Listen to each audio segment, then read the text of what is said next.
High in the Spanish Pyrenees, at an elevation of 1,195 meters above sea level, there exists a railway station that defies reasonable explanation. Canfranc International Railway Station stretches 241 meters along its platforms, encompasses 365 windows and more than 100 doors, and once contained within its walls a hospital, a luxury hotel, a restaurant, customs facilities for 2 nations, and living quarters for the officials who staffed them. It was, at its 1928 opening, the second largest railway station in Europe. It served a village with a population of 500 people. The disproportion is not accidental, it is the physical manifestation of a design premise that embedded assumptions about the future, assumptions about political stability, about technological permanence, about the enduring value of geographic choke points. When those assumptions proved false, the station could not adapt. Its very grandeur became evidence of the certainty with which its designers had committed to conditions that history would systematically dismantle. This is not a story of structural failure. The building still stands. Its iron framework and glass canopy, designed by engineer Ramirez de Dampierre, remain architecturally intact nearly a century after construction. The failure was infrastructural, institutional, and ultimately moral cascade that transformed an engineering achievement into a monument to misplaced confidence. The station did not collapse because of what it was built to do. It collapsed because the world it was built for ceased to exist, and in the interim, the facility was captured for purposes that would permanently contaminate its symbolic value.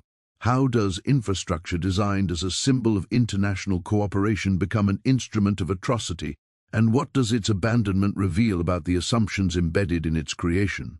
The answer begins not with the station itself, but with a problem that seemed, in the early 20th century, permanent and insoluble: the incompatibility between French and Spanish railway gauges. France, like most of continental Europe, had standardized on what became known as standard gauge 1,435 millimeters between rails.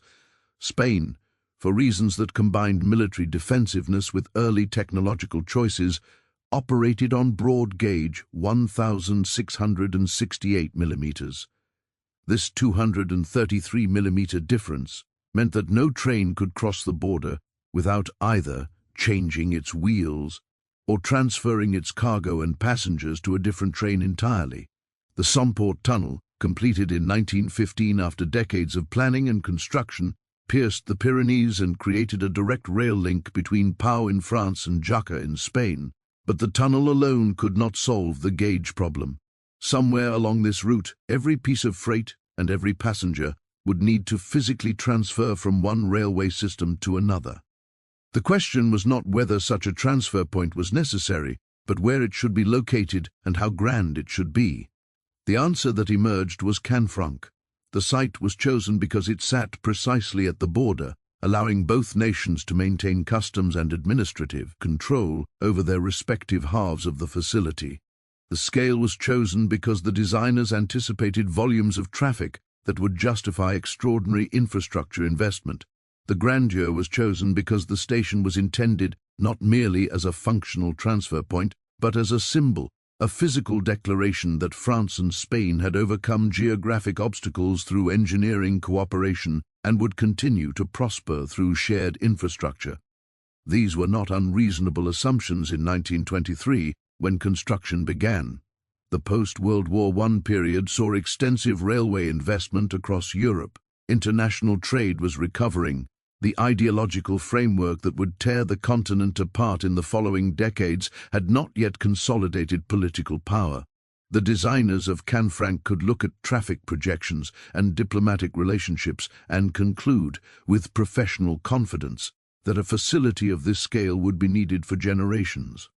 What they could not anticipate, what no engineering analysis could predict, was that the very feature that justified the station's existence would eventually be solved by other means, that the political conditions necessary for bilateral operation would prove catastrophically unstable, and that the facility would be captured during wartime for purposes that would make post-war restoration politically impossible.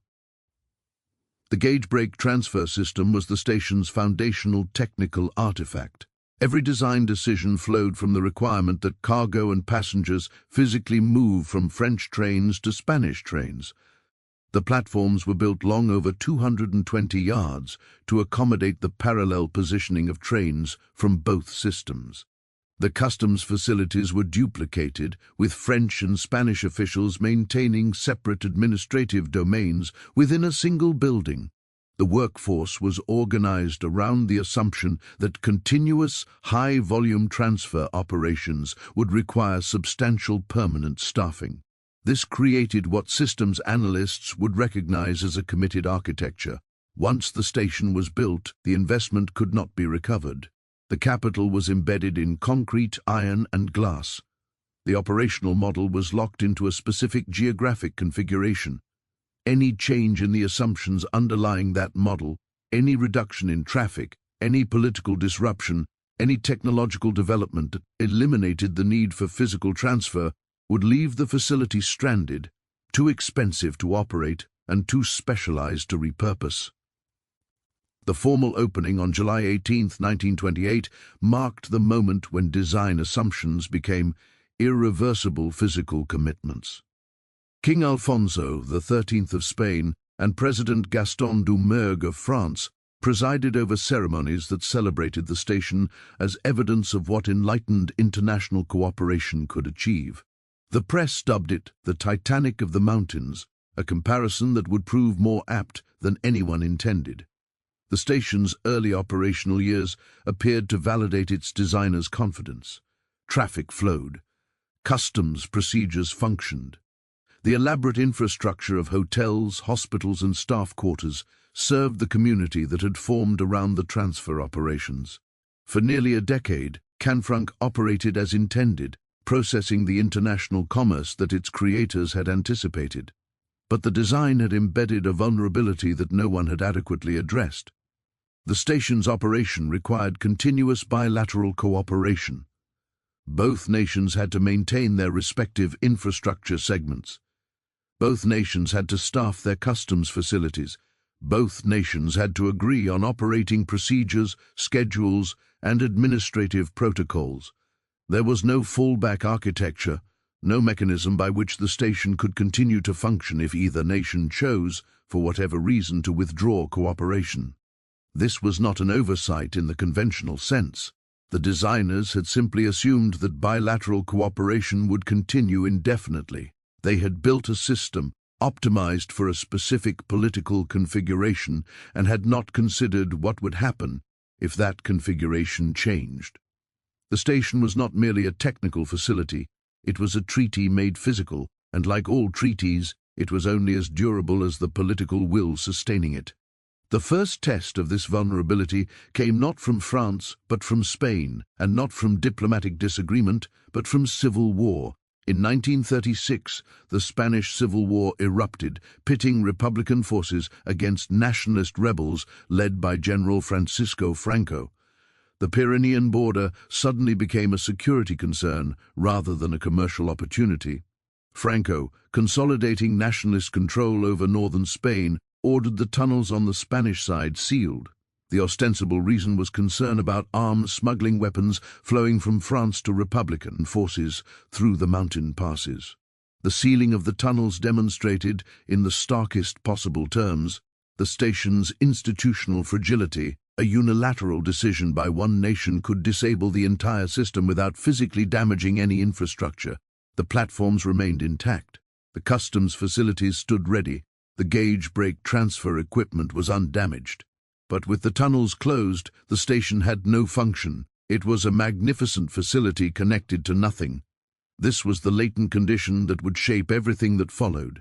An infrastructure system whose operation depended on political alignment between two nations, with no resilience against unilateral disruption. The Spanish Civil War revealed the vulnerability. World War II would exploit it. The institutional architecture of Canfranc was, in many respects, as elaborate as its physical architecture. Operating an international railway station at a border crossing required not merely tracks and platforms, but an entire administrative apparatus: customs officials, police, railway workers, translators, medical staff, hospitality employees, all organized around the assumption that bilateral operations would continue indefinitely. The station was not simply a building, it was a binational institution, and, like all institutions, it developed dependencies, routines, and blind spots that would prove consequential when conditions changed. The dual jurisdiction framework was the critical organizational artifact. The station was physically divided into French and Spanish halves, each staffed by officials from the respective nation, each operating under its own administrative protocols, each reporting to its own national railway authority. This arrangement was a diplomatic necessity. Neither nation would accept the other's exclusive control over a strategic border crossing, but it created operational complexities that compounded over time. Customs procedures required coordination. Train schedules required synchronization. Security protocols required mutual recognition. Every aspect of the station's daily operations depended on officials from two different bureaucratic systems working together, and this coordination had to be maintained not just during periods of diplomatic warmth, but continuously, regardless of whatever tensions might exist between Paris and Madrid on any given day. The workforce that developed around these operations represented a substantial human investment. French railway workers and customs officials relocated to this remote mountain location, bringing their families. A school was established in the village specifically to educate the children of French staff. Spanish workers were drawn from the surrounding region, creating economic dependencies that extended well beyond the station itself. The village of Canfranc, with its population of 500, became economically dependent on the station's continued operation. This social infrastructure created its own form of institutional inertia. The people who staffed the station had built lives around it. They had professional identities tied to its operations, family arrangements predicated on its continued existence, community relationships embedded in its daily rhythms. Any disruption to the station's function would disrupt not just train schedules but human lives, a consideration that would later complicate decisions about closure and would make the station's eventual abandonment feel not merely like an infrastructure failure but like a betrayal. The training and incentive structures that governed station operations were optimized for peacetime commerce. Customs officials were trained to process legitimate cargo and passengers, to detect smuggling of commercial goods, to enforce tariff regulations. Railway workers were trained to manage the physical transfer of freight between gauge systems, to maintain schedules, to coordinate with their counterparts across the jurisdictional divide. The entire operational culture assumed that the station's purpose was to facilitate legal international trade. This created a particular kind of institutional blind spot. The personnel were not trained to recognize or respond to the kind of systematic exploitation that would occur during wartime. They were not equipped to distinguish between legitimate commerce and looted assets. They were not prepared to resist coercion from occupying authorities or to navigate the moral complexities of operating an international facility under conditions of political capture. The institution had been designed for one world and would be forced to operate in another. The Spanish Civil War provided the first demonstration of how quickly the station's operational assumptions could be invalidated. When Franco ordered the tunnel sealed, the French staff found themselves stranded, their professional purpose eliminated, their institutional home suddenly cut off from the network it was designed to serve. The Spanish half of the station remained accessible from the Spanish rail network, but without the tunnel connection to France, there was no international traffic to process. This period of closure lasted until the early stages of World War II, when the strategic calculus shifted again.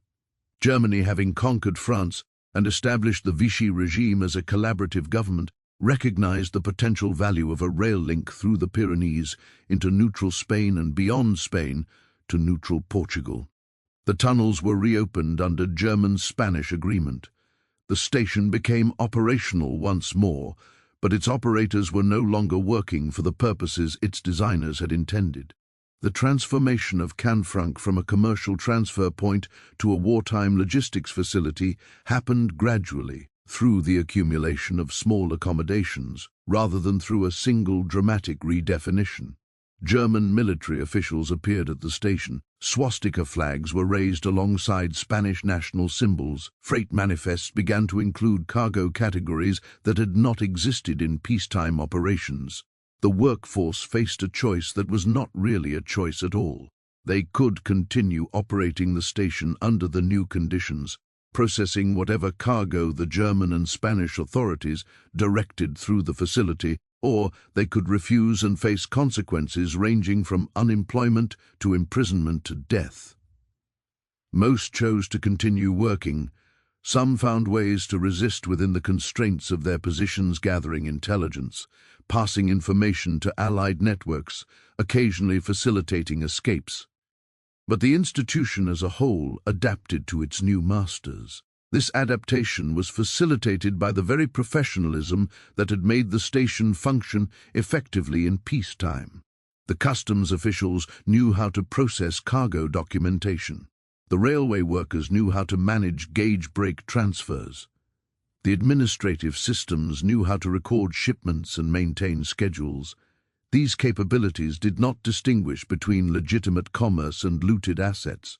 The institution was a machine, and machines operate according to their design regardless of who controls them. The human factors literature would later develop sophisticated frameworks for understanding how ordinary professionals can become complicit in extraordinary wrongdoing. The Canfranc workforce represented a textbook case. Individuals with specialized skills operating within institutional structures, facing coercive pressures, lacking clear alternatives, and processing tasks that appeared routine even when their aggregate effect was catastrophic. No single customs stamp on a gold shipment manifest felt like complicity in genocide. But the cumulative effect of thousands of such stamps was the systematic transfer of assets stolen from Holocaust victims. The station's geographic position amplified its wartime significance. Located at the only rail crossing through the Central Pyrenees, Canfranc was a choke point, not just for legitimate commerce, but for everything that needed to move between German-occupied Europe and the Iberian Peninsula. Refugees fleeing Nazi persecution needed to pass through it. Allied spies infiltrating France needed to pass through it. War criminals escaping justice would later need to pass through it. And the gold that Germany was extracting from conquered territories needed to pass through it. The gauge brake transfer requirement, which had justified the station's construction, now became its most strategically significant feature for German purposes. Gold bars could not simply roll across the border on a continuous train. They had to be physically unloaded from French trains and reloaded onto Spanish trains, a process that required labor, documentation, and time. This created both opportunities and records. The labor came from local villagers pressed into service for the heavy work of transferring cargo that averaged 5 kilograms per bar. The documentation came from the customs systems that had been designed to track legitimate commerce. The time created windows during which observers could note what was passing through. The station's elaborate physical infrastructure, designed to impress visiting dignitaries and process high volumes of commercial traffic, now served a darker purpose. The multiple platforms allowed simultaneous processing of different cargo types, segregating sensitive shipments from routine traffic. The extensive facilities, hotels, restaurants, waiting rooms provided cover for activities that needed to appear normal. The dual jurisdiction arrangement, originally a diplomatic compromise, created ambiguities that could be exploited. Cargo in transit between two customs zones existed in a kind of administrative limbo where accountability was diffuse. The organizational factors that had made Canfranc effective as a commercial facility made it equally effective as a conduit for wartime exploitation. The institution did not need to be redesigned for its new purpose. It simply needed to be redirected. The same professional competencies, the same administrative systems, the same physical capabilities that had processed legitimate trade now processed looted assets with comparable efficiency. This institutional capture represents one of the most troubling aspects of the Canfranc case. The station was not destroyed by its wartime experience. It was compromised by it. The physical facility survived intact. The administrative records survived. Some of them, remarkably, would not be discovered until 2000. But the institution's moral legitimacy did not survive. Canfranc emerged from World War II not as a symbol of international cooperation, but as evidence of how cooperation can be corrupted, how infrastructure designed for commerce can be weaponized for exploitation, how professional competence can serve atrocity as readily as it serves progress. The latent conditions that made this capture possible were present from the station's design. The dual jurisdiction framework that prevented either nation from having complete control also prevented either nation from taking complete responsibility. The professional culture that emphasized efficient processing of whatever cargo arrived also discouraged questions about where that cargo came from or where it was going. The geographic isolation that made the station strategically valuable also made it difficult to monitor from the outside. The elaborate documentation systems that tracked every shipment also created records that could later prove what had occurred, but only if anyone chose to look for them. These factors did not cause the station's wartime exploitation. That exploitation was caused by deliberate choices made by German authorities, Spanish collaborators, and the broader network of individuals and institutions that facilitated Nazi gold laundering.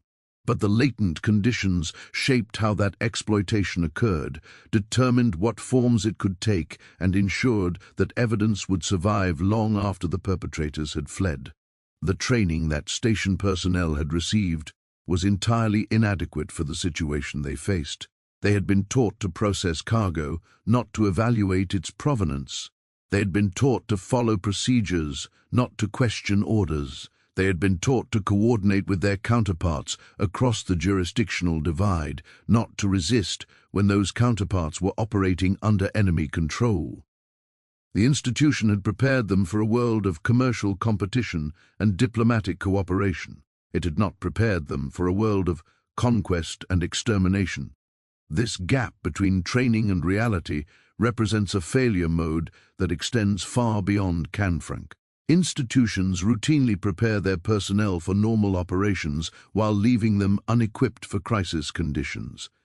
The assumption is that normal operations will continue, that the training scenarios that seem relevant today will remain relevant tomorrow.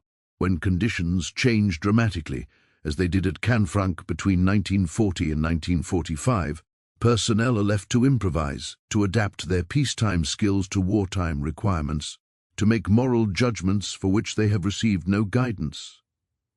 Some of the Canfranc workforce found ways to resist within these constraints. Railway workers gathered intelligence about German operations and passed it to Allied networks. Some personnel facilitated the escape of refugees, using their knowledge of the station's layout and procedures to help people evade Gestapo surveillance.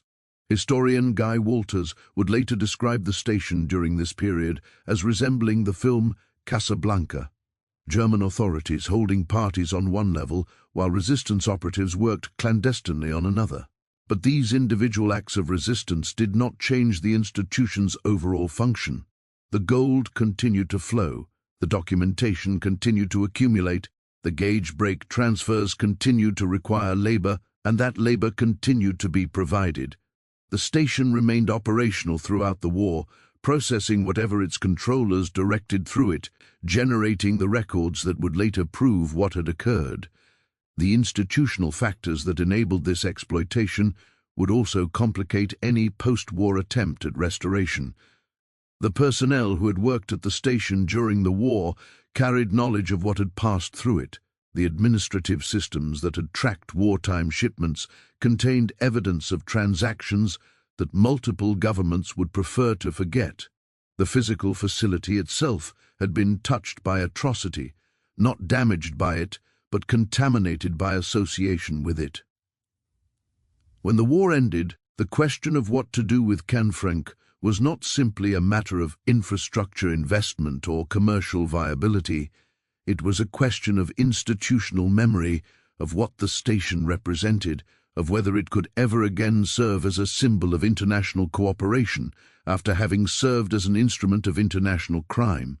The latent conditions that had made wartime exploitation possible now created obstacles to peacetime restoration, obstacles that would prove, in combination with technical and political factors, insurmountable. The transformation of Canfranc from a dormant facility to an active wartime logistics node occurred in 1940, following Germany's conquest of France and the establishment of the Vichy regime. The initiating event was not a technical failure or an operational accident, but a political decision, the German-Spanish agreement to reopen the Pyrenean rail link for purposes that would fundamentally diverge from the station's design intent. This moment marked the beginning of a sustained divergence between what the station was built to be and what it would become, a divergence that would generate documentary evidence, accumulate moral contamination, and ultimately render post-war restoration politically impossible. The meeting between Adolf Hitler and Francisco Franco at Canfranc in 1940 represented the formal capture of the facility for German strategic purposes. The encounter was documented photographically, Hitler and Franco striding along one of the station's wide platforms, the architecture that had been designed to impress diplomatic visitors now serving as a backdrop for a very different kind of diplomatic arrangement. Hitler, according to historical accounts, was greatly impressed by the station and immediately recognized its potential value to the Third Reich. That value derived from the same geographic and technical features that had justified the station's original construction. Canfranc remained the only rail crossing through the Central Pyrenees. The gauge brake transfer system remained necessary for any cargo moving between the French and Spanish rail networks. The customs infrastructure remained capable of processing and documenting shipments. The workforce remained available to perform the physical labor of transfer operations. Everything that had made the station effective for legitimate commerce made it equally effective for wartime logistics. The German occupation of the station was formalized through the raising of swastika flags and the installation of German military and administrative personnel. But the operational transformation was more subtle than these symbolic changes suggested. The station did not need to be redesigned or rebuilt. It needed only to be redirected. The same platforms that had processed commercial freight now processed strategic materials. The same customs systems that had documented legitimate trade now documented cargo whose origins and destinations served German war aims. The same gauge brake transfer procedures that had moved manufactured goods and agricultural products now moved gold. The gold shipments represented the most consequential category of wartime traffic through Canfranc. Nazi Germany had systematically looted gold from the territories it conquered, from central banks, from private holdings, from the personal possessions of Holocaust victims. This gold needed to be laundered through neutral countries before it could be used to purchase the strategic materials that Germany's war economy required. Switzerland served as the primary laundering point, with Swiss banks accepting gold of questionable provenance and converting it into usable currency. But the gold also needed to move physically, and the route from Switzerland through France to Spain and Portugal passed through Canfranc. The logistics of these gold transfers were shaped by the station's technical characteristics. Because of the gauge difference, gold bars could not remain on the same train for the entire journey. They had to be physically unloaded from French gauge trains and reloaded onto Spanish gauge trains, a process that required human labor, consumed time, and generated documentation. The weight of the cargo made this work demanding. Standard gold bars weighed approximately 5 kilograms each. If packed in boxes of 5 bars, each box weighed roughly 25 kilograms, manageable for 2 workers, but requiring substantial effort when multiplied across hundreds or thousands of bars per shipment. The villagers of Canfranc were enlisted for this labor. They had few alternatives. The station was the primary employer in the region, and refusing to work meant refusing income in a remote mountain community with limited economic options. The workers knew, in varying degrees, what they were handling. Gold is unmistakable, its weight, its color, its presence in quantities that far exceeded any legitimate commercial explanation. But knowing and acting on that knowledge were different matters. The workers were laborers, not investigators. They had families to feed and a war to survive. They did the work they were given and tried not to think too carefully about its implications. The documentation systems that recorded these transfers would later prove decisive in establishing what had occurred. Customs procedures required paperwork. Shipments required manifests. The same bureaucratic thoroughness that had made Canfranc function effectively as a commercial facility now generated evidence of its wartime activities. This documentation was not created for the purpose of later accountability. It was created because that was how the institution operated, because forms needed to be filled out and records needed to be maintained regardless of what was being processed. The divergence between the station's official purpose and its actual function created a kind of institutional schizophrenia. On paper, Canfranc remained an international railway station facilitating legitimate trade between France and Spain. In practice, it had become a critical node in Germany's gold laundering network, a place where assets stolen from Holocaust victims were processed through customs systems designed for commercial cargo, documented by officials following peacetime procedures, and physically transferred by workers who had been hired to move freight. This divergence was not invisible to all observers. Allied intelligence agencies were aware that gold was moving through Canfranc, though they initially lacked precise information about volumes and routes. Some station personnel, as noted earlier, gathered intelligence and passed it to Allied networks. The physical evidence of unusual activity, the armed guards, the security measures, the freight cars that arrived sealed and departed sealed, would have been apparent to anyone paying attention. But the station was located in nominally neutral Spain, operating under the authority of Franco's government, and there was little that Allied powers could do to interdict the traffic short of military action against a neutral country. The gold route typically began in Switzerland, where looted assets were deposited in banks that asked few questions about provenance. From Switzerland, the gold moved through Vichy France, technically neutral, but effectively under German control, to the Pyrenean crossing at Canfranc. At the station, the gauge brake transfer occurred, with cargo moving from French trains to Spanish trains. From Canfranc, the gold continued through Spain to Portugal, where Lisbon served as a shipping point for onward transport to South America or other destinations beyond Allied reach. This route existed because of the specific political geography of wartime Europe. Switzerland was neutral and had a banking sector willing to launder looted assets. France was occupied and could not interfere with German logistics. Spain was neutral but sympathetic to the Axis powers and willing to facilitate transit. Portugal was neutral and had Atlantic ports. Each segment of the route required a different form of accommodation: Swiss financial discretion, French administrative compliance, Spanish logistical cooperation. Portuguese shipping access, and Canfranc was the physical choke point where Spanish cooperation became operationally essential. The Spanish government's motivations for this cooperation were not purely ideological. Spain received payment for its assistance, and some of that payment came in the form of the very gold that was transiting through its territory. Declassified documents would later reveal that both Spain and Portugal received looted gold as payment for providing Germany with tungsten, a metal essential for reinforcing steel, and thus critical to German weapons production. The neutral Iberian powers were not merely permitting transit, they were actively profiting from the Nazi war economy. The volume of gold that passed through Canfranc was substantial, though precise figures remained disputed for decades. Documentary evidence discovered in 2000 would confirm that 86 tons of gold passed through the station between 1942 and 1943 alone. Subsequent archival research in European and American repositories suggested that the total wartime volume exceeded 200 tons. These figures represented billions of dollars in value assets that had been stolen from conquered nations, from financial institutions, from individuals who had been murdered in the Holocaust.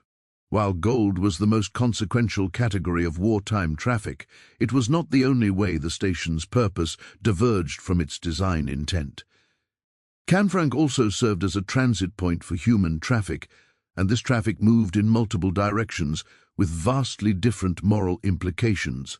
In the early war years, before German control over the station was fully consolidated, Canfranc served as an escape route for refugees fleeing Nazi persecution. Jews, political dissidents, and others targeted by the Nazi regime attempted to reach neutral Spain through the Pyrenean crossings, and some of them passed through Canfranc. Allied soldiers who had been cut off during the fall of France also sought escape through Spain, and some used the station as their crossing point. Allied intelligence operatives moved in the opposite direction, entering occupied France through Canfranc to establish spy networks and coordinate with resistance movements. This refugee and intelligence traffic represented a use of the station that, while not anticipated by its designers, was at least consistent with humane purposes. The facility's international status and its position at a border crossing made it a logical transit point for people seeking to move between hostile and neutral territories. Some station personnel actively facilitated these escapes, using their knowledge of procedures and their positions within the institutional structure to help refugees evade detection. But as German control tightened, the station became increasingly dangerous for refugees. Gestapo agents operated within the facility, monitoring arrivals and scrutinizing documentation. The same customs procedures that processed gold shipments also processed human beings, and those found to lack proper papers or to match suspect profiles were detained. Historian accounts describe refugees waiting in customs lines, having endured tremendous hardship to reach the station, only to be pulled from the queue by Gestapo agents and taken away for interrogation or worse. The station thus became a site of selection, a place where fates were determined, where survival or death could depend on the quality of forged documents or the vigilance of a particular inspector. This function was entirely alien to the station's design purpose, but it flowed inevitably from the facility's capture for German purposes. A border crossing controlled by agents of a regime committed to genocide would inevitably become a place where that genocide extended its reach. By 1945, as Germany's defeat became certain, the human traffic through Canfranc shifted again. The station became part of what historians would later call the rat lines, escape routes for Nazi war criminals fleeing justice. Two primary rat line routes existed, one running from Germany through Italy to South America, and another running from Germany through Spain to Argentina. Canfranc served the second route, providing rail transit through the Pyrenees for individuals who had every reason to fear post-war accountability. The scale of this traffic was substantial. Estimates suggest that more than 10,000 Nazis escaped to South America through the various rat line routes, and a significant fraction of those using the Spanish route would have passed through Canfranc. These were not low-level functionaries, but individuals with reason to believe they would face prosecution: SS officers, concentration camp personnel, officials who had administered the machinery of genocide. They arrived at Canfranc with false papers and genuine fear, processed through the same customs systems that had handled their regime's looted gold, and departed for new lives in countries that would not ask too many questions. The institutional complicity required for this escape traffic was extensive. The Vatican was alleged to have facilitated rat line operations, with historian Michael Fair documenting clerical involvement at the highest levels. Spanish authorities, despite their public denials, provided the administrative cooperation necessary for transit across their territory. The customs officials at Canfranc, whatever their personal feelings, processed the documents that enabled war criminals to escape. The institution continued to function, processing whoever presented themselves, following procedures that had been designed for a different world. The divergence between the station's design purpose and its wartime functions was thus comprehensive. Canfranc had been built to facilitate legitimate international commerce through engineering cooperation. It became, in sequence, a gold laundering facility, an escape route for refugees, a site of Gestapo selection, and a transit point for war criminals. None of these functions had been anticipated by its designers. All of them flowed from the station's geographic position, its technical capabilities, and its capture by authorities who recognized its strategic value. The documentary record generated during these years would later prove what occurred. Customs manifests recorded gold shipments. Transit records documented human traffic. Administrative files preserved evidence of institutional processes that had served atrocity as efficiently as they had once served commerce. This documentation existed not because anyone intended to create evidence for future accountability, but because bureaucracies generate records. It is simply what they do. The institution's professional competence extended to documentation as readily as to cargo handling, and the records survived. The divergence from design intent that began in 1940 would never be reversed. The station that emerged from World War II was physically identical to the station that had entered it, but it was institutionally and morally transformed. The contamination of wartime use had penetrated the facility's identity, and no amount of post-war restoration could remove it. The station had been designed to symbolize cooperation. It had become evidence of collaboration. That transformation would prove permanent. The physical processes that determined Canfranc's post-war fate operated on timescales measured not in days or months, but in decades.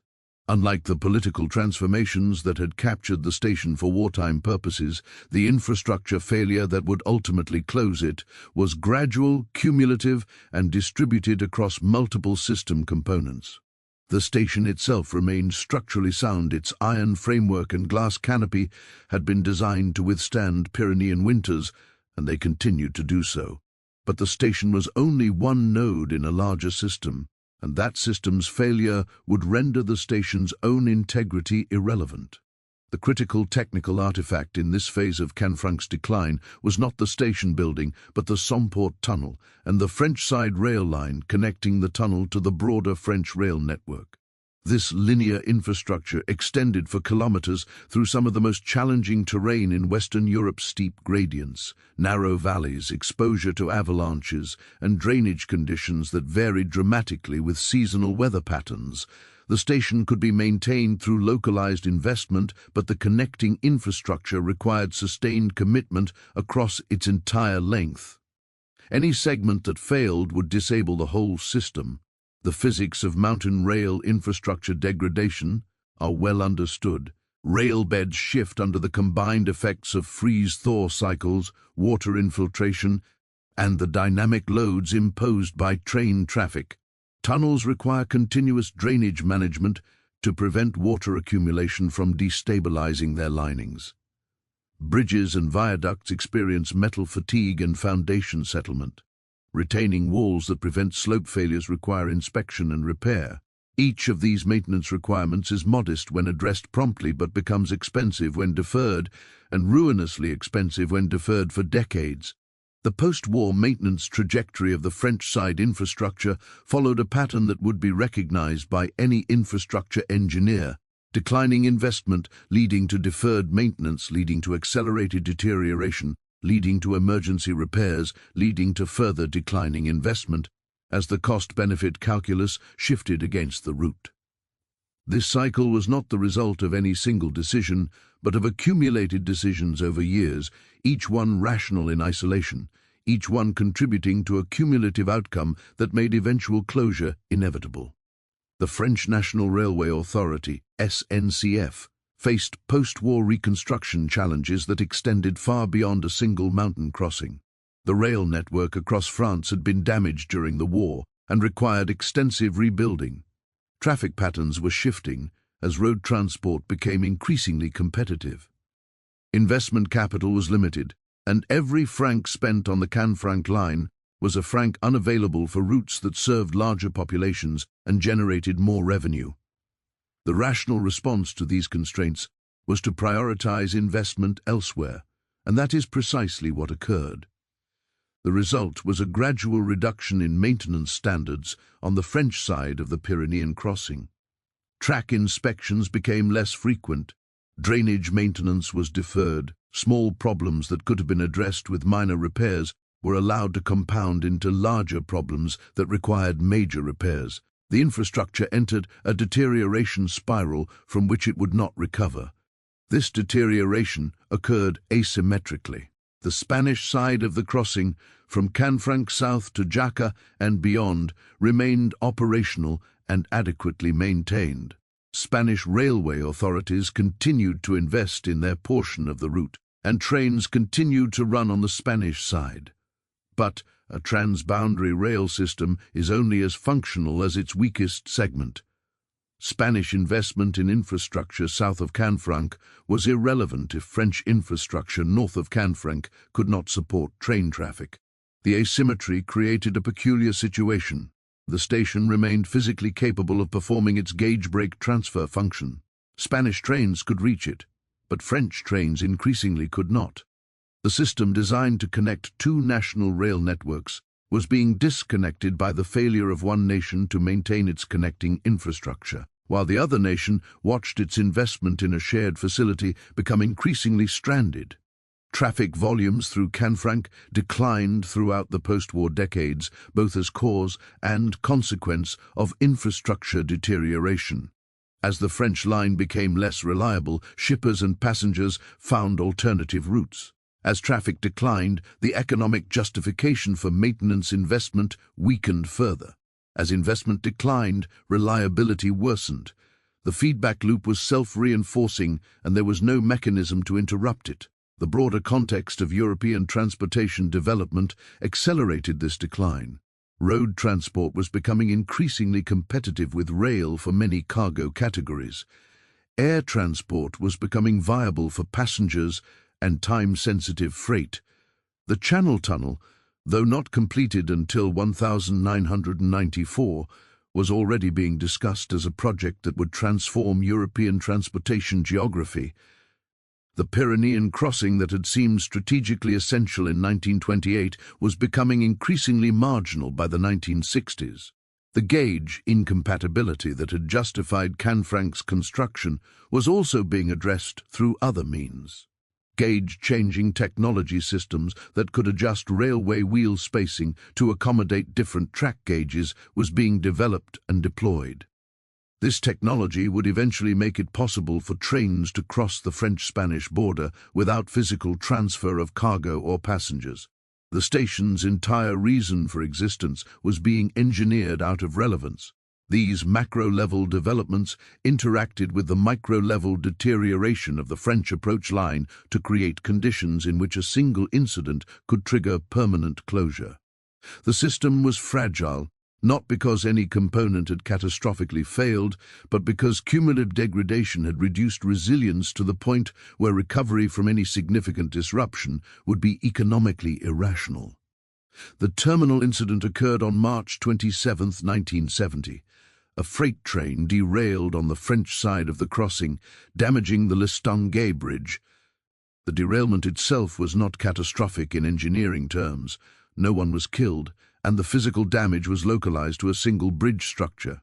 But the damage occurred in a system that had been systematically weakened by decades of deferred maintenance, and the repair costs had to be evaluated against a traffic volume that had declined to a fraction of historical levels. The French authorities faced a straightforward economic calculation. Repairing the Listonguet Bridge would cost a specific amount. The repaired bridge would serve a route that generated a specific amount of revenue. The revenue did not justify the repair cost. The route was abandoned. This decision was rational given the information and incentive structures facing the decision-makers. SNCF was a national railway authority responsible for a vast network. Its mandate was to allocate limited resources across that network in ways that served French transportation needs. The Canfranc route served a tiny fraction of those needs and would have required disproportionate investment to restore. From the perspective of French national interest, abandonment was the correct choice.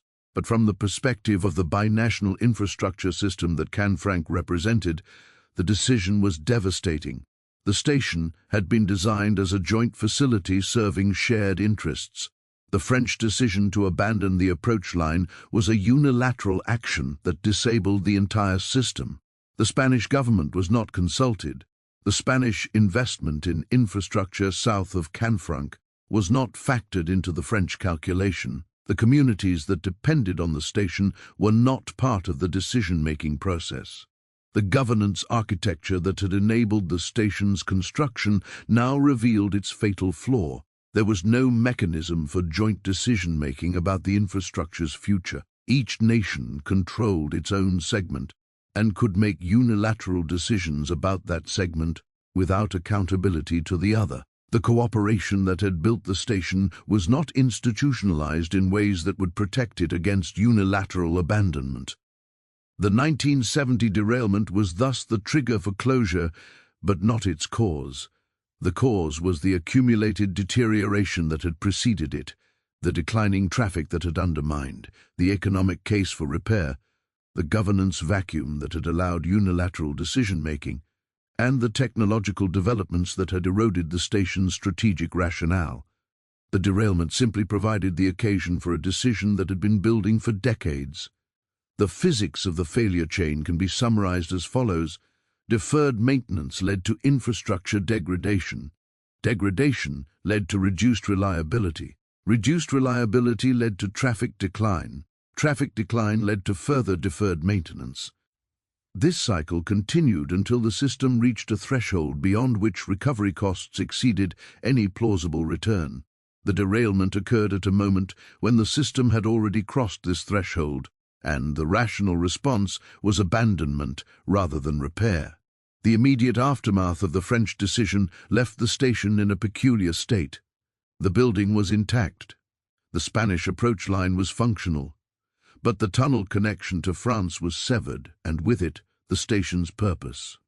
Canfranc became an international railway station that no longer connected to one of the two nations it was designed to serve.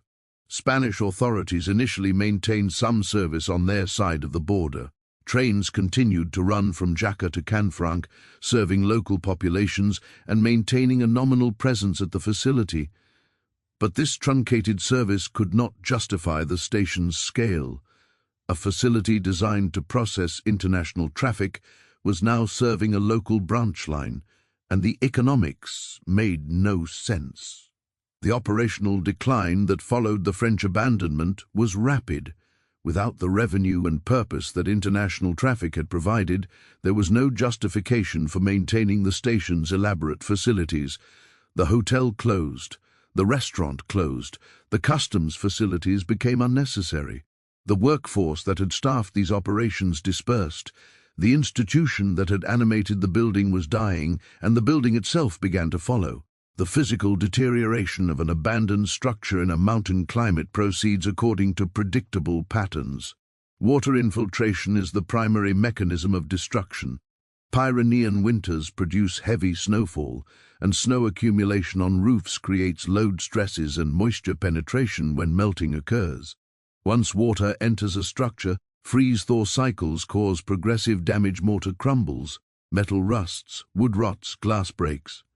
Each winter increases the damage, and each summer sees further deterioration as moisture and heat interact with already weakened materials.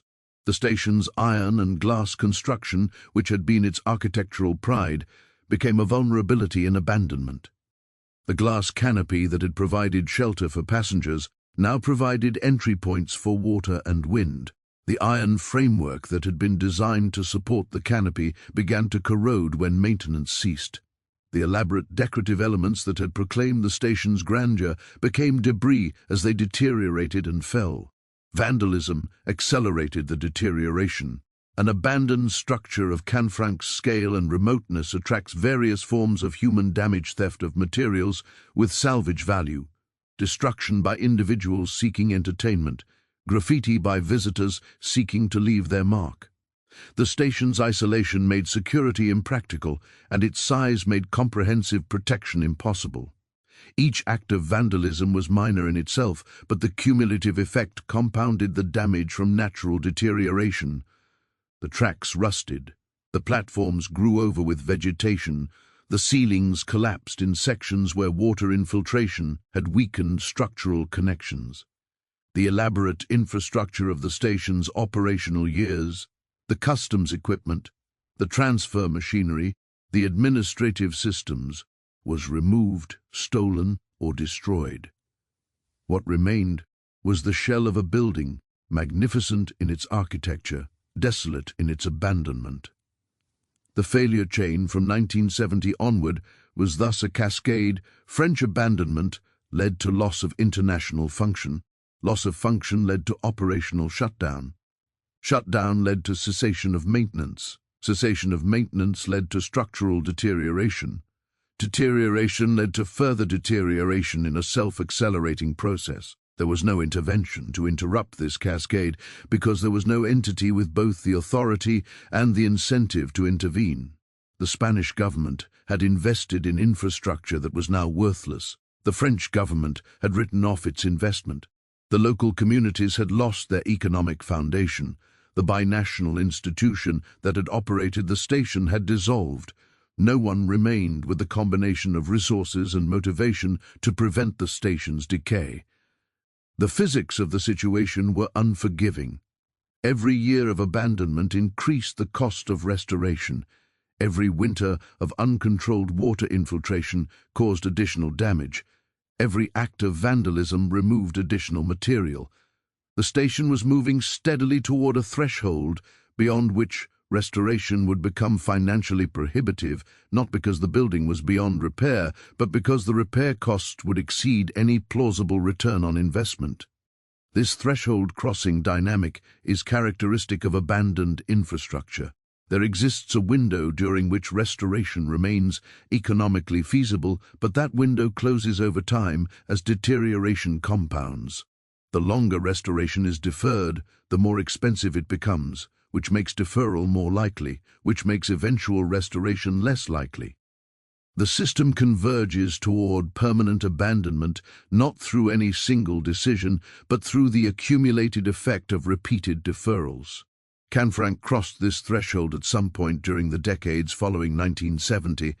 The precise moment is impossible to identify because it depends on assumptions about what restoration would mean and what economic returns could be expected. But by the time serious restoration discussions emerged in the 1990s and 2000s, the costs involved had become substantial enough to deter any straightforward commercial investment. The station that had been built to last for generations was being destroyed not by any engineering failure in its original design, but by the failure to maintain the system it was designed to serve. The building itself remained structurally defensible. The design decisions made in 1923 had been sound. But design cannot protect against abandonment, and abandonment had become the station's fate. 5:17 p.m. The decades following the 1970 closure saw multiple attempts to stabilize Canfranc's trajectory, to arrest its physical deterioration, to find new purposes for its infrastructure, to restore some version of the international function it had been designed to serve. These stabilization attempts revealed the compounding obstacles that accumulate when infrastructure is abandoned, and they demonstrated how corrective actions interact with incomplete understanding of what has been lost and what would be required for recovery. The first category of stabilization attempts involved proposals to restore the rail link itself. The logic was straightforward. The Somport tunnel remained structurally intact, the Spanish approach line remained functional, and only the French segment required reconstruction. If France could be persuaded to reinvest in its portion of the route, international service could resume, and the station could return to its original purpose. These proposals emerged repeatedly over the following decades, driven by various combinations of regional development advocates, railway preservation enthusiasts, and officials who saw potential in cross-Pyrenean connectivity. The European Union's expansion and integration created new policy frameworks that seemed favorable to transboundary infrastructure investment. Feasibility studies were commissioned, engineering assessments were conducted, Cost estimates were developed. The technical findings of these assessments were consistent. Restoration was physically possible but economically challenging. The French approach line had deteriorated beyond simple repair. Significant sections would need to be rebuilt entirely. The Lestonguet bridge that had triggered the closure was only one of multiple structures requiring major work. The tunnel itself needed upgrades to meet modern safety standards. The total investment required was measured in hundreds of millions of euros. Against these costs, the projected benefits were modest. Traffic forecasts for a restored Canfranc route showed limited demand. The gauge incompatibility that had originally justified the station remained a constraint unless gauge-changing technology was deployed or one side converted to the other's gauge. Physical transfer would still be required. Alternative routes through the Pyrenees, including road tunnels and other rail crossings, had captured much of the traffic that might otherwise have used Canfranc. The economic case for restoration was weak. The feasibility studies also confronted a more fundamental question: even if the rail link were restored, what would the station's function be? The gauge-changing technology that was becoming increasingly available would eventually eliminate the need for physical transfer at border crossings. If trains could adjust their wheel spacing automatically, there would be no need to stop at Canfranc at all. The station's entire reason for existence, the gauge brake transfer function, was being engineered into obsolescence. This technological evolution represented a secondary crisis layered on top of the primary crisis of infrastructure deterioration. The station had been designed to solve a specific problem, and that problem was being solved by other means. Even if the physical infrastructure were fully restored, the station might find itself without a function. A magnificent facility through which trains passed without stopping, no longer needed for the transfer operations that had justified its scale. European rail integration efforts compounded this technological challenge. The long-term trend was toward gauge standardization and interoperability, not toward maintaining incompatible systems that required border transfer points. The policy environment that had created Canfranc, a world of distinct national rail systems with incompatible standards, was giving way to a policy environment that sought to eliminate exactly those incompatibilities. The station was a monument to a problem that the future intended to solve by making it disappear. The restoration proposals also had to contend with the station's wartime history. The documentation discovered in 2000 and the subsequent archival research had confirmed what many had suspected. Canfranc had been a significant node in Nazi gold laundering operations. This history created political sensitivities that complicated governmental support for restoration. Neither France nor Spain was eager to invest public resources in a facility associated with wartime collaboration and atrocity. The station's symbolic value had been inverted. Where once it had represented international cooperation, it now represented the corruption of that cooperation. Restoration would require not just physical reconstruction, but some form of historical reckoning, and neither government appeared enthusiastic about undertaking that reckoning. The second category of stabilization attempts focused not on restoring the station's rail function, but on finding alternative uses for its physical structure. The building remained architecturally significant, a remarkable example of early 20th century iron and glass construction, designed by a notable engineer, opened with royal and presidential ceremony. Its location in a scenic mountain valley added tourism potential. Various adaptive reuse proposals emerged: a museum, a hotel, a conference center, a cultural facility. These proposals confronted the challenge that faces all adaptive reuse projects. The building had been designed for a specific function, and repurposing it for different functions required substantial modification. The platform areas that had enabled gauge brake transfers were not easily converted to other uses. The customs facilities and administrative spaces were laid out for border processing, not for hospitality or exhibition. The building's scale, 365 windows, over 100 doors, created maintenance obligations that any new use would need to support economically. The museum proposal had particular resonance given the station's historical significance, but it also raised difficult questions. What story would the museum tell? The station's wartime role was historically important but morally uncomfortable. The gold trafficking and ratline activities were documented, but displaying that documentation would require both governments to acknowledge aspects of their wartime behavior that they had preferred to minimize. A museum that omitted the wartime history would be historically incomplete. A museum that emphasized it would be politically fraught. Partial restoration efforts did occur during the 1990s and 2000s. The most deteriorated sections of the building were stabilized.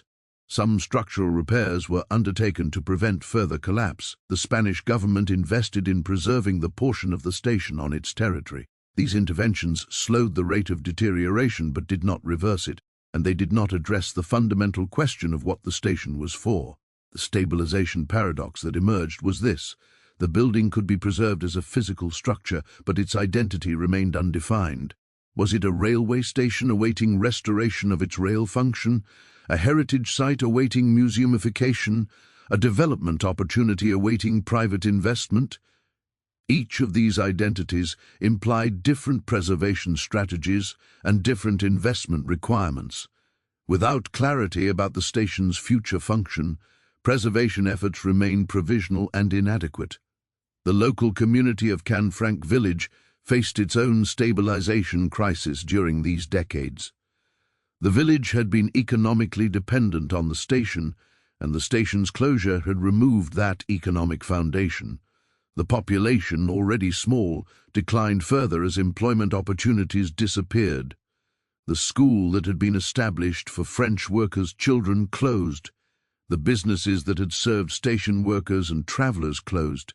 The community that had formed around the station's operations was dispersing. Efforts to stabilize the village economy focused on tourism, attracting visitors to see the abandoned station itself, to ski at nearby resorts, to experience the Pyrenean landscape.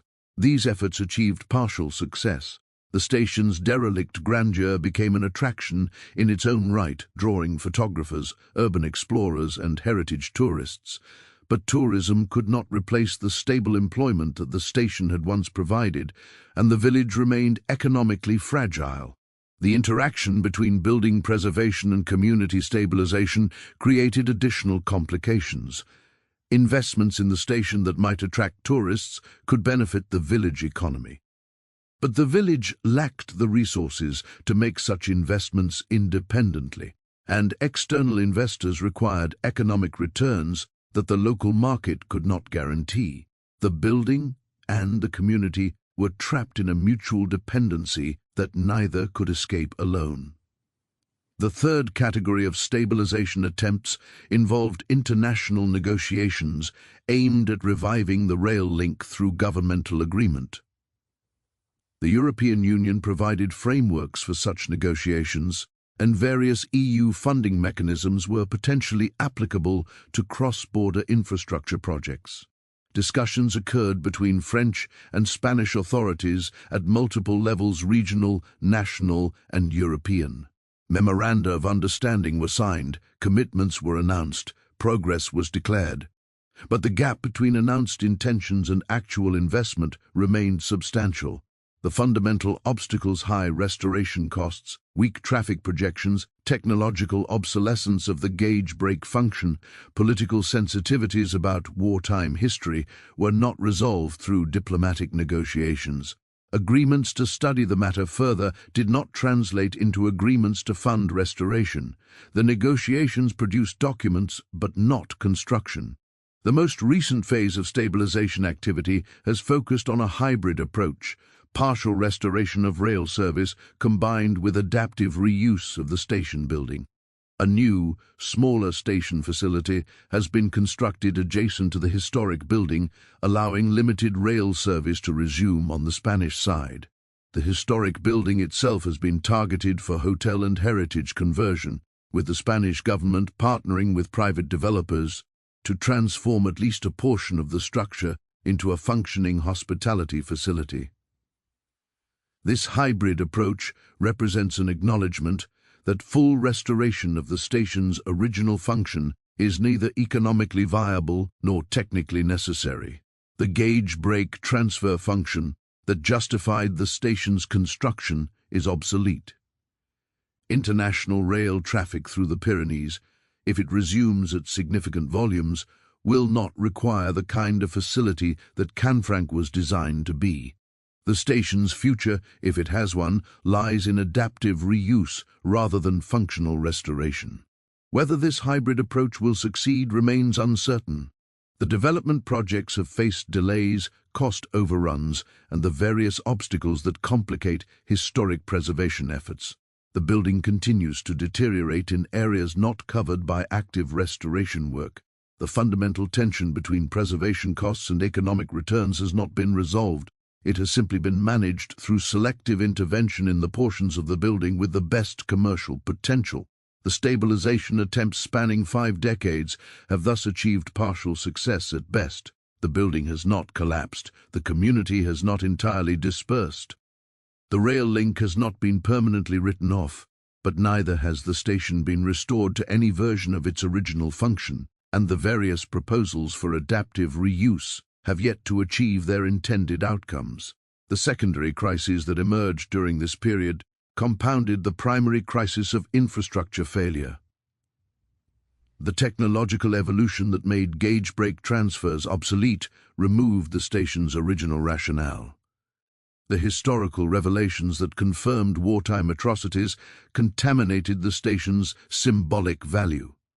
The European integration that might have created policy support for restoration also created policy frameworks that emphasized interoperability over border transfer points.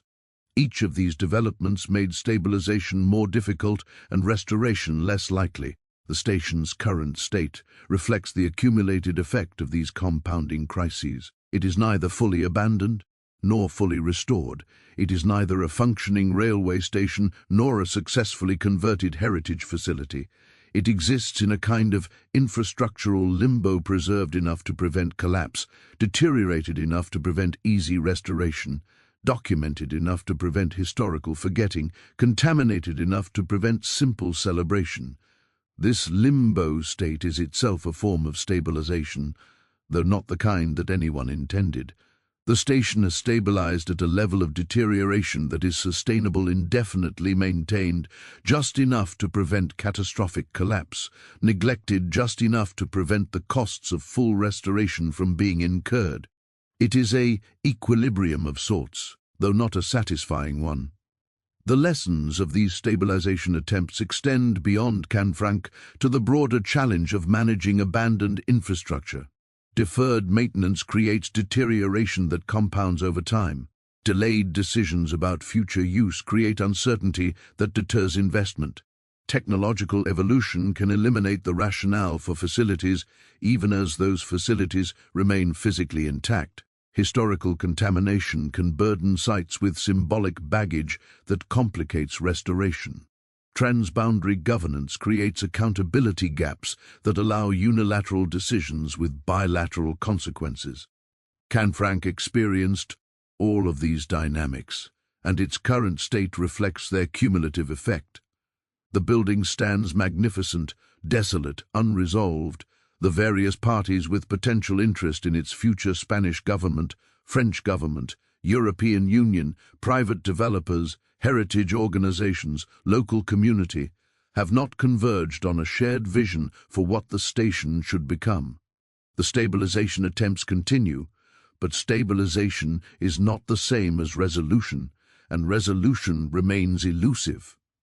The forensic evidence that ultimately confirmed what had occurred at Canfranc during World War II emerged not through systematic investigation, but through accidental discovery. In 2000, a local bus driver named Jonathan Diaz was exploring the abandoned buildings adjacent to the main station structure when he encountered a cache of yellowing documents in an old customs house. Among the papers, one bore the words "Gold Bar" in heavy type. This chance finding would transform historical understanding of the station's wartime function and provide documentary confirmation of activities that had been officially denied for decades. The documents Diaz discovered were official Nazi-era records, customs manifests, shipping documentation, administrative paperwork generated by the bureaucratic systems that had processed cargo through Canfranc during the occupation years. These were not secret intelligence files or hidden correspondence, but routine operational records, the kind of documentation that any functioning customs facility generates as a matter of standard procedure. Their survival was not the result of deliberate preservation, but of institutional inertia. The documents had been filed, stored, and forgotten when the station's operations ceased, remaining undisturbed for more than half a century. The initial analysis of these documents confirmed that 86 tons of gold had passed through Canfranc between 1942 and 1943 alone. This figure was documented in the records themselves, not estimated or inferred, but recorded by the officials who had processed the shipments. The documentation included details about shipment dates, quantities, origins, and destinations, providing a level of specificity that had not previously been available to historians studying Nazi gold movements. Subsequent archival research, prompted by the Canfranc discovery, extended the evidentiary base substantially. Researchers examining European and American archives found additional documentation suggesting that the total volume of gold passing through the station during the war exceeded 200 tons. This figure remained an estimate rather than a precise count. Not all records had survived, and not all shipments may have been fully documented, but it indicated a scale of activity far greater than had been officially acknowledged. The documentary evidence established several facts that had been disputed or denied. First, the gold traffic through Canfranc was systematic rather than incidental, a regular flow of shipments over an extended period, not occasional opportunistic transfers. Second, the traffic was documented by official administrative systems, meaning that customs authorities on both sides of the border were aware of what was passing through. Third, the volumes involved were substantial enough to represent a significant component of Nazi gold laundering operations, not a minor or marginal route. The provenance of this gold was not specified in the customs documentation bureaucratic systems, record quantities and movements, not origins and moral histories. But the broader historical context left little doubt. Nazi Germany had systematically looted gold from the territories it conquered, from central banks, from private financial holdings, from the personal possessions of individuals who had been murdered in the Holocaust. This gold needed to be laundered through neutral countries before it could be used to purchase war materials. The route through Switzerland, France, Canfranc, Spain, and Portugal was one of several channels through which this laundering occurred. The declassification of World War II documents during the Clinton administration had already revealed aspects of this traffic before the Canfranc discovery. American intelligence records showed that Allied authorities had been aware of gold movements through the Iberian Peninsula, though they had lacked the operational capacity to interdict them. The declassified documents also revealed that both Spain and Portugal had received looted gold as payment for providing Germany with tungsten, a metal essential for weapons production. This meant that the neutral Iberian powers were not merely permitting transit, but actively profiting from the Nazi war economy. The forensic evidence also addressed the post-war disposition of this gold. Both Spain and Portugal had been pressured after the war to return looted assets, but the amounts they returned represented only a small fraction of what the documentation suggested they had received. The gap between documented receipts and acknowledged returns indicated that substantial quantities of Nazi gold had been absorbed into Iberian economies without accountability. The Canfranc documents provided additional evidence for this conclusion, documenting shipment volumes that were inconsistent with post-war claims of limited involvement. The evidentiary record extended beyond gold to include documentation of human traffic.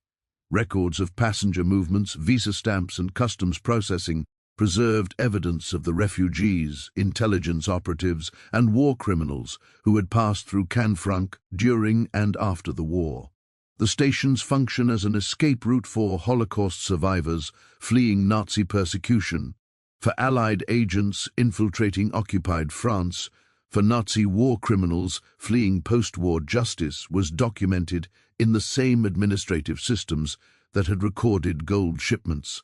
The ratline traffic was particularly well documented in the immediate post-war period. As Germany collapsed in 1945, the flow through Canfranc shifted from cargo to individuals with compelling reasons to escape Europe before Allied authorities could apprehend them. The administrative records showed increased passenger traffic during this period, with documentation that was often irregular or incomplete, suggesting the processing of individuals whose papers did not bear close scrutiny. Historical research, including the work of Michael Fair and other scholars, had established that these escape routes were facilitated by networks extending from Germany through various intermediary points to South America. The Vatican was alleged to have played a role in these networks, with clerical officials providing documentation and assistance to escaping war criminals.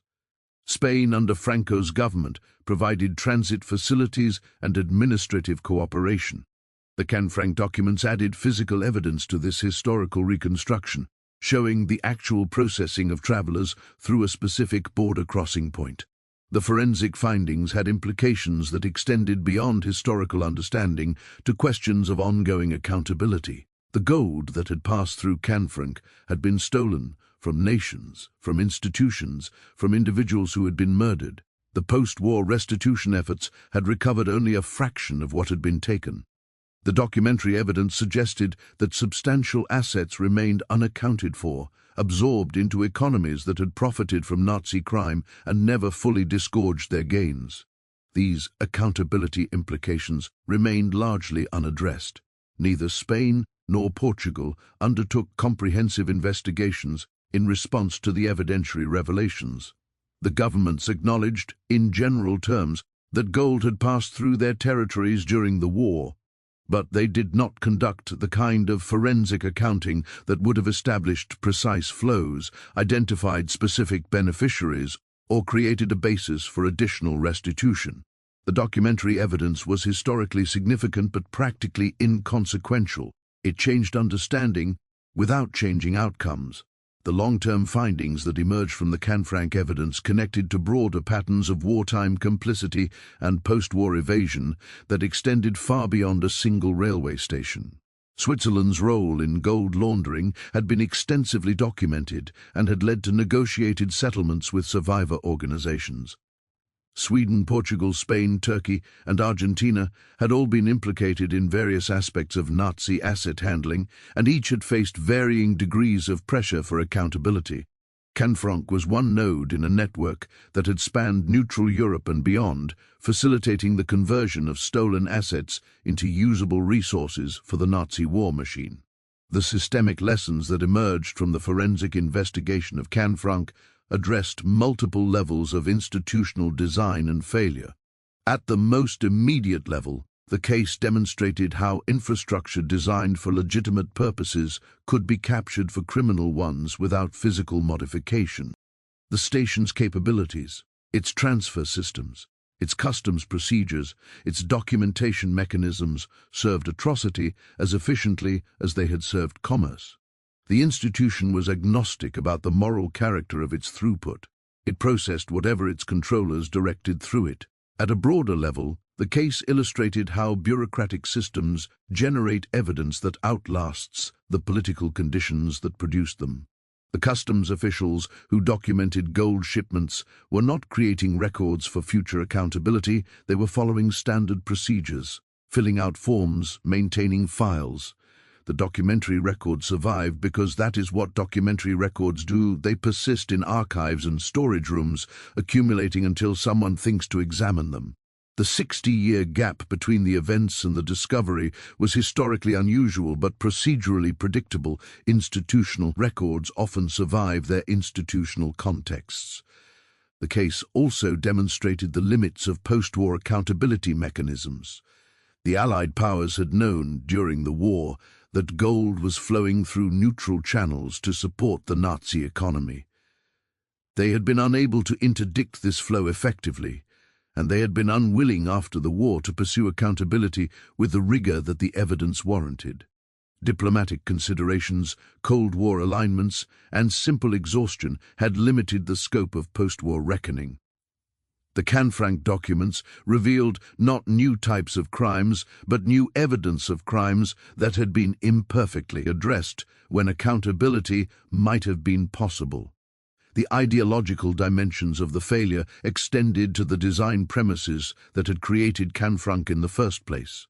The station had been built as a monument to international cooperation, a physical declaration that engineering could overcome geographic obstacles and create shared prosperity. This ideology had embedded assumptions about the stability of political relationships and the benevolence of international commerce that proved catastrophically naive. The same infrastructure that symbolized cooperation became an instrument of exploitation when political conditions changed. The lesson was not that international infrastructure is inherently dangerous, but that infrastructure embeds assumptions about the political conditions under which it will operate.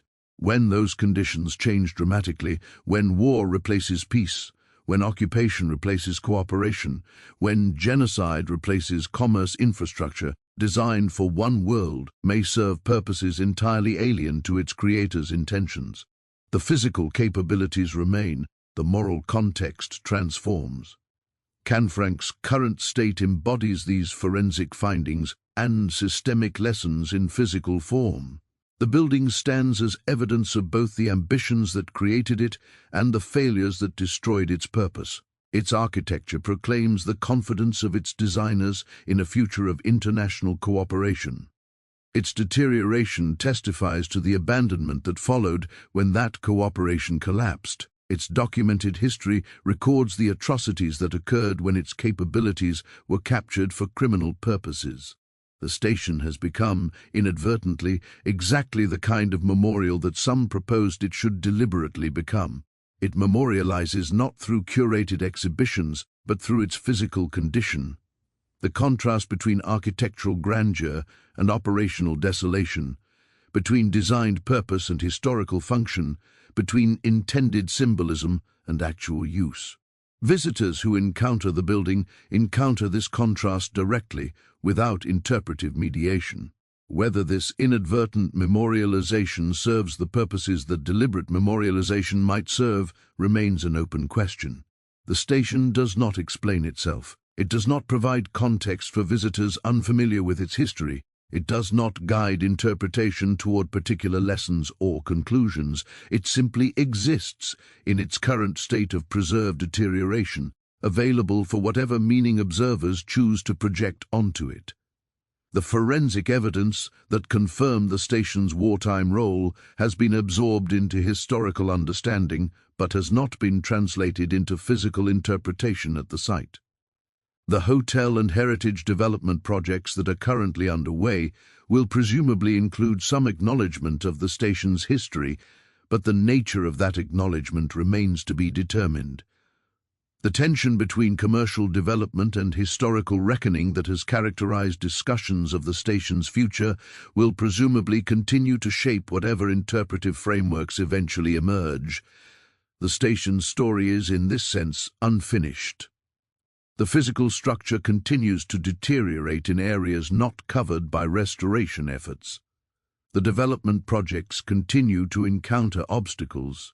The historical questions raised by the forensic evidence continue to await comprehensive answers. The accountability implications continue to go unaddressed.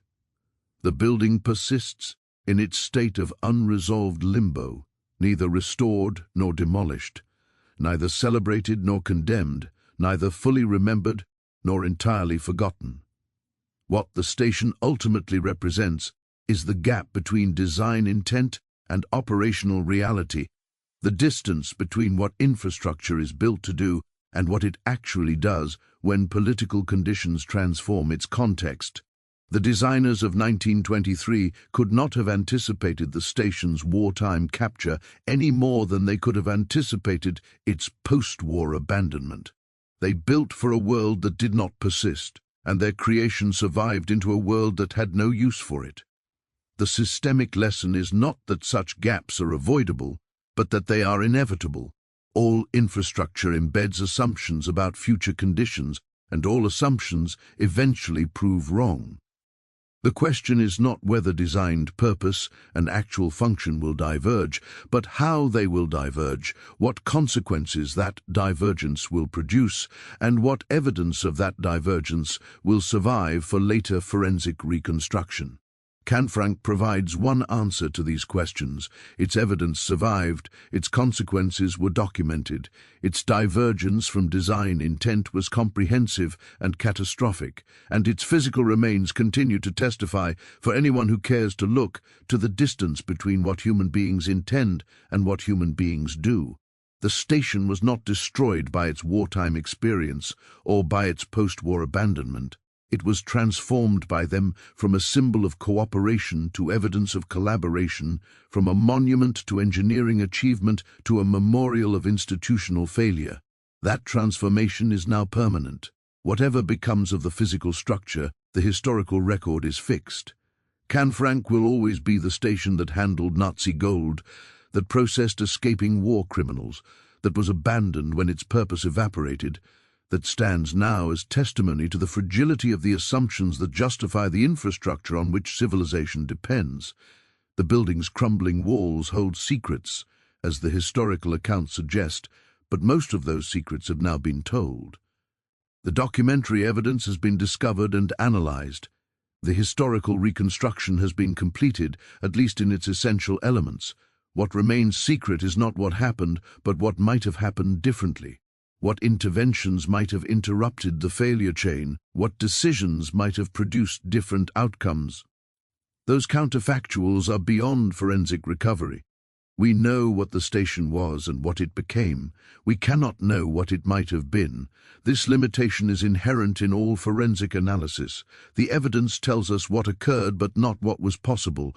The documents record decisions that were made but not decisions that were considered and rejected. The physical remains show the outcome but not the process that produced it.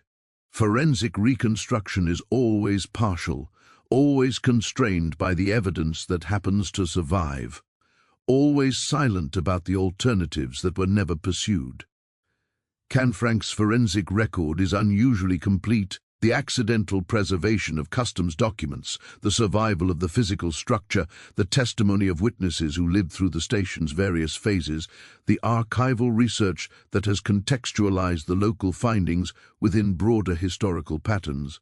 But even this unusually complete record leaves questions unanswered and alternatives unexplored.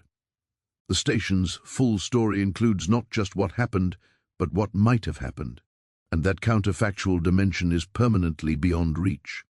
What remains is the building itself, standing in its Pyrenean valley, surrounded by mountains that have witnessed its construction, operation, capture, and abandonment.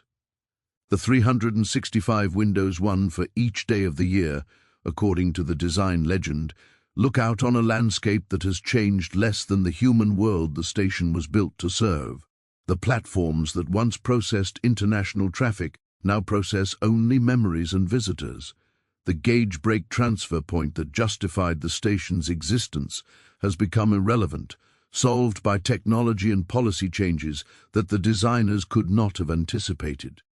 The station waits, as it has waited for decades, for a resolution that may never come. The restoration projects continue. The deterioration continues. The historical memory continues. The forensic record is complete. The future remains unwritten. This is the end of the Canfranc story, as forensic analysis can tell it, not a conclusion, but a cessation, not a resolution, but an acknowledgement that some questions do not have answers. Some failures do not have remedies, and some buildings outlive their purposes without ever being assigned new ones. The station stands as evidence of all this, magnificent and desolate, designed for a world that no longer exists, preserved in a world that does not know what to do with it. The fundamental question with which this analysis began, how infrastructure designed as a symbol of international cooperation becomes an instrument of atrocity, has been answered as fully as the evidence permits. The answer involves design assumptions that proved fragile governance structures that permitted unilateral capture, institutional routines that processed cargo without questioning provenance, and political conditions that transformed the context within which all these elements operated. The answer is systemic rather than individual, structural rather than moral, institutional rather than personal. But the deeper question, what such transformations teach us about the infrastructure we build and the assumptions we embed in it, admits no definitive answer. Each generation builds for a future it cannot foresee, embedding assumptions that will eventually prove wrong, creating capabilities that may serve purposes entirely alien to original intent. Canfranc is one case study in this universal pattern, unusually dramatic and unusually well documented, but not fundamentally different from all the other infrastructure projects that have outlived their design premises and discovered new, sometimes terrible purposes. The building remains, the evidence has been gathered, the lessons, such as they are, have been drawn. What comes next is not a matter for forensic analysis, but for the political, economic and moral choices of those who will decide the station's future choices that will themselves become, in time, evidence for some future forensic reconstruction, some future attempt to understand how this building came to be whatever it eventually becomes.